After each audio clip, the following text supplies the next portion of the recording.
Yeah, it's been one of those weeks. So this week everybody's talking about Facebook and how it's a horrible thing because it's pushing out unrealistic standards about what teens, what young people think reality is actually like. Everybody likes to jump on Facebook. Everybody loves to frickin' hate face, except for old people. No, what I want to get into is, even though it is really easy to hate the Zuck and to hate Facebook, unrealistic brands, unrealistic views of society have probably been here since before the 1910s. I mean, let's take a look back in the 1990s. Let's look at Glamour magazine, Cosmopolitan, 16, 17, 18. You know these magazines that come out. There is nothing real in any of these. Even the articles these days, you'd wonder if they were actually real. Magazines were frickin' expensive. So I downloaded a torrent of every Playboy that was ever made up until 2010. And I went through it for research purposes. And one thing you notice is in the 70s and the 80s, you get really talented photographers and really beautiful women. And then when you got into the 90s, these women weren't real. You could tell they'd been photoshopped, they'd been touched up, they'd been airbrushed. None of this stuff was real. The boobies weren't real. Were the smiles real? Were the faces real? I don't know about you guys, but back in the day when we had MTV, there was New Kids on the Block, there was all kinds of stuff, everybody pushing an ideal of what beauty is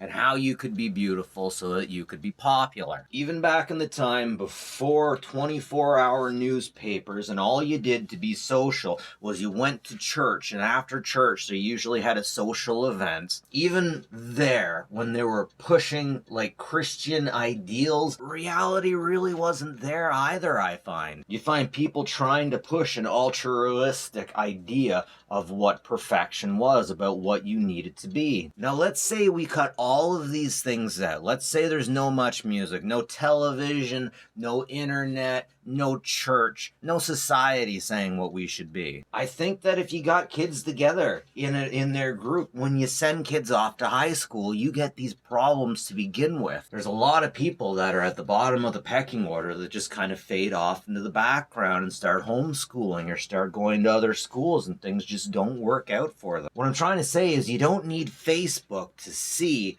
that we got a little bit of a messed up situation where there are social hierarchies that people are really stressing out about to get on the top. And when they don't make the top of that social hierarchy, there they go to the bottom, and that's not a really good place to be, because in the pecking order, the person at the bottom gets the worst of it, right? A lot of times the people at the bottom of the pecking orders are not the most mentally stable. That's part of the reason that they're at the bottom, unfortunately. So I think in order to say that Facebook has this big issue, the issue just lies with Facebook. Facebook makes people depressed. Instagram makes people depressed. I think reality makes people depressed. I think the social hierarchy makes people depressed. I think being in certain houses makes people depressed, screws people up. I just get kind of sick at everyone. Everyone's going after Facebook. Like, if we get rid of Facebook, everything will be good. Seriously, I really think some people believe the world would be a much better place without Facebook. I think people would be much better off without the social hierarchy. I think people would be better off if they got their heads out of their butts and decided it doesn't matter what you wear. It doesn't matter what car you drive. It doesn't matter what your job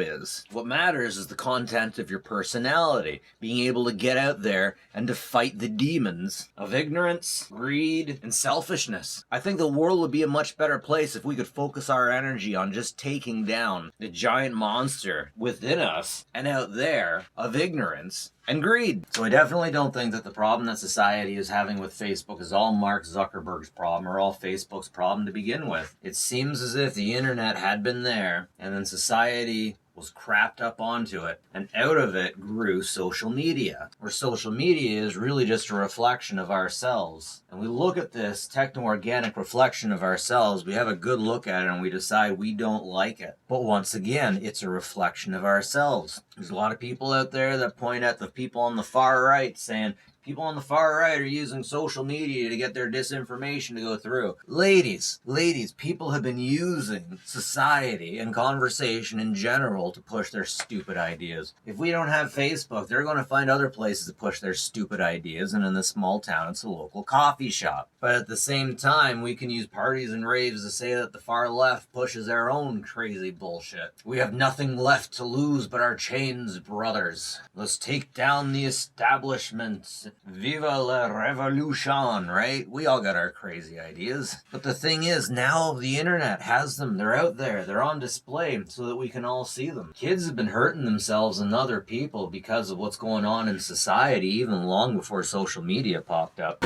I don't know, I just think it's way too easy to blame Facebook for all these problems. These problems exist before all of this stuff happened. We've gone through them all. All of us older folks have gone through these depression problems because of what one form of media or another makes reality look like. And damn, we don't all conform to reality. But one of the really unfortunate parts about reality is we all have to get in the middle. We all have to find a common denominator and try to be that way, because if we act like ourselves, we'll end up just ripping each other apart like apes, because who we are can be really frickin' annoying. Anyways, ladies and gentlemen, that's it for me. Enough from Nev's Tech Bets. Have a good one.